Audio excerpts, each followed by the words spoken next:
Welcome back to my channel happy students. आज के इस वीडियो में हम इकोनॉमिक्स का एक काफ़ी इम्पोर्टेंट क्वेश्चन देखेंगे और ये क्वेश्चन है आपका केंद्रीय बैंक क्या है और केंद्रीय बैंक के कार्यों का वर्णन करें। या फिर ये क्वेश्चन इस तरह से भी रह सकता है कि केंद्रीय बैंक क्या है और इसके प्रमुख कार्य कौन कौन से हैं। तो इस तरह से ये क्वेश्चन पूछा जाता है और ये काफ़ी इम्पोर्टेंट क्वेश्चन है इकोनॉमिक्स का, जिसमें आपका ये जो क्वेश्चन रहता है ये ज़्यादातर लॉन्ग क्वेश्चन में आता है। तो चलिए देखते हैं इसका आंसर आप किस तरह से लिख सकते हैं। तो इसका जो उत्तर होगा वो इस तरह होगा, सभी देशों में विभिन्न बैंकों के शीर्ष स्थान पर एक केंद्रीय बैंक होता है जिस पर सरकार का स्वामित्व एवं नियंत्रण रहता है। सभी देशों में क्या होता है, भिन्न भिन्न जो बैंक होते हैं उसके शीर्ष स्थान पर एक बैंक होता है जिसे केंद्रीय बैंक कहते हैं। इस पर सरकार का स्वामित्व और नियंत्रण रहता है। केंद्रीय बैंक देश की संपूर्ण मौद्रिक एवं बैंकिंग व्यवस्था का नियंत्रण करता है तथा सभी बैंकों के बैंक का कार्य करता है। ये क्या करता है केंद्रीय बैंक, देश की जो संपूर्ण मौद्रिक और बैंकिंग व्यवस्था है इस पर वो नियंत्रण रखता है और केंद्रीय बैंक को बैंकों का बैंक भी कहते हैं और ये बैंकों के बैंक का कार्य ही करता है। भारत का केंद्रीय bank reserve bank of India है जिसकी स्थापना 1935 में की गई। अब भारत का जो केंद्रीय बैंक है उसका नाम क्या है, तो रिजर्व बैंक ऑफ इंडिया है। ये आप नोटों के ऊपर भी देख सकते हैं। इसकी स्थापना कब हुई थी, तो 1935 ईस्वी में इसकी स्थापना हुई थी। ये काफ़ी इम्पोर्टेंट है नीचे का जो आपका यहाँ पे लाइन है वो, क्योंकि ये शॉर्ट क्वेश्चन में भी पूछता है कि केंद्रीय बैंक जो है रिजर्व बैंक ऑफ इंडिया उसकी स्थापना कब हुई थी, तो इसको याद रखिएगा। अब देखते हैं केंद्रीय बैंक के क्या क्या कार्य हैं। तो पहला है कागजी नोट जारी करने का कार्य। जो नोटों का यूज हम करते हैं उसको कौन जारी करता है, तो केंद्रीय बैंक। सभी देशों में केंद्रीय बैंक को कागजी नोट जारी करने का एकाधिकार होता है। जो कागजी नोट है ये सिर्फ केंद्रीय बैंक ही कर सकता है। मुद्रा एवं साख की मात्रा पर नियंत्रण रखने के लिए केंद्रीय बैंक को नोट जारी करने का अधिकार देना आवश्यक है। मुद्रा और साख की मात्रा क्या होगी, उस पर नियंत्रण कैसे रखना है, इसके लिए ही केंद्रीय बैंक को ही सिर्फ नोट जारी करने का अधिकार दिया जाता है। निम्नलिखित कारणों से केंद्रीय बैंक को नोट जारी करने का अधिकार दिया जाता है। ये एक कारण है और भी बहुत सारे कारण हैं जिस कारण केंद्रीय बैंक को नोट जारी करने का अधिकार दिया जाता है, जिसमें पहला है केंद्रीय बैंक द्वारा जारी किए गए नोटों में जनता का स्थायी विश्वास होता है। अब केंद्रीय बैंक द्वारा जो नोट जारी किया जाता है इसमें लोगों का विश्वास होता है कि यह सरकार के द्वारा ही जारी किया गया नोट है। दूसरा जो पॉइंट है वो है केंद्रीय बैंक को नोट निर्गमन का अधिकार देने से वह मुद्रा तथा साख की मात्रा का सफलतापूर्वक नियमन एवं नियंत्रण कर सकता है। केंद्रीय बैंक को नोट निर्गमन का अधिकार देने से क्या होता है, वो मुद्रा और साख की मात्रा का सफलतापूर्वक से नियंत्रण कर सकता है।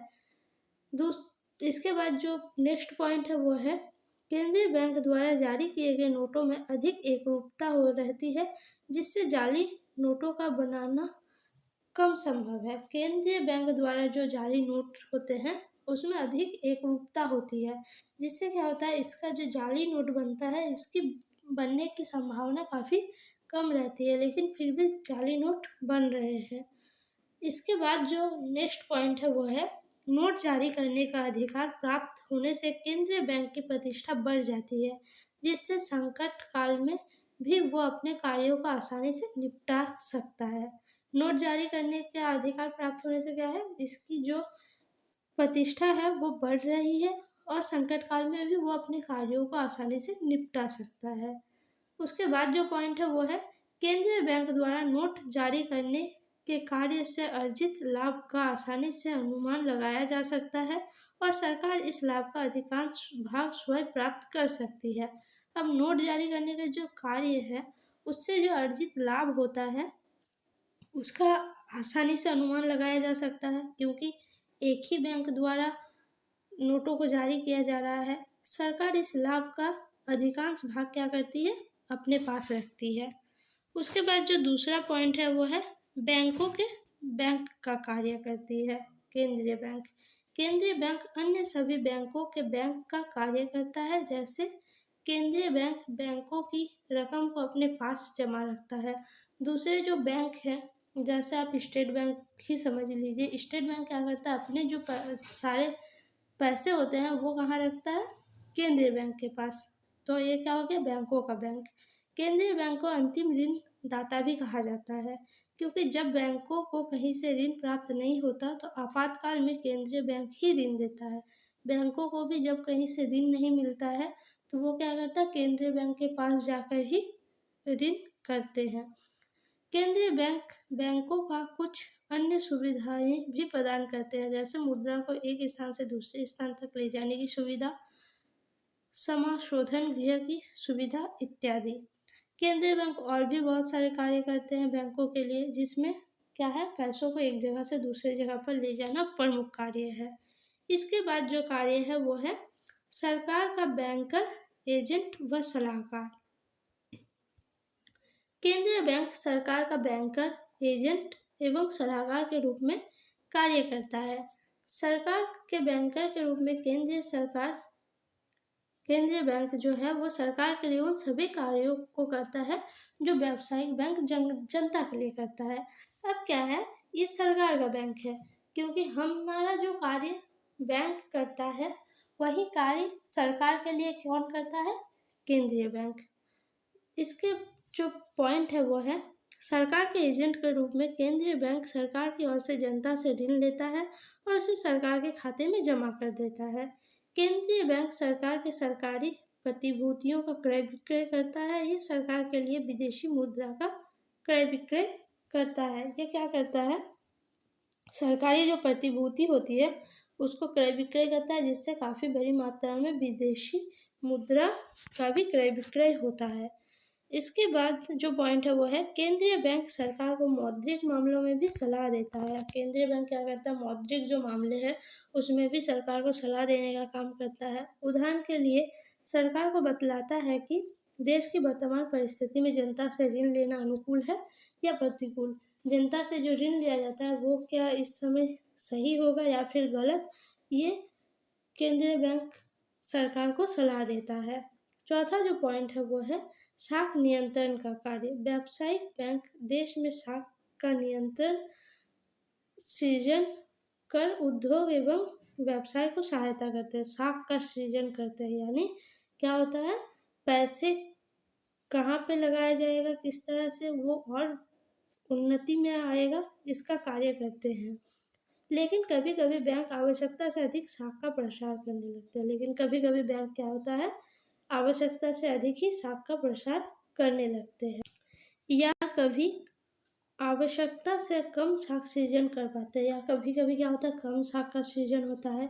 इससे या तो मुद्रास्फीति या फिर मुद्रा संकुचन की स्थिति उत्पन्न हो जाती है। अतः देश में साख की मात्रा नियंत्रण रखना आवश्यक है और साख नियंत्रण का ये कार्य केंद्रीय बैंक ही करता है। साख नियंत्रण का जो कार्य है वो केंद्रीय बैंक ही करता है। वो बैंक दर की नीति, खुले बाजार की नीति, बैंकों के नकद कोष के अनुपात में परिवर्तन, ऋणों की सीमा आवश्यकता में परिवर्तन, साख की राशनिंग, प्रत्यक्ष कार्यवाही, नैतिक दबाव तथा प्रचार करके साख का नियंत्रण करता है। ये सभी कार्य करके ही क्या करता है, केंद्रीय बैंक साख पर नियंत्रण रखता है। पांचवा जो पॉइंट है वो है विदेशी विनिमय कोष का संरक्षण। केंद्रीय बैंक विदेशी विनिमय कोष के संरक्षण के रूप में भी कार्य करता है। यह भुगतान शेष की कठिनाइयों को दूर करने एवं विदेशी विनिमय दर को स्थिर बनाए रखने में सहायता करता है। ठीक है।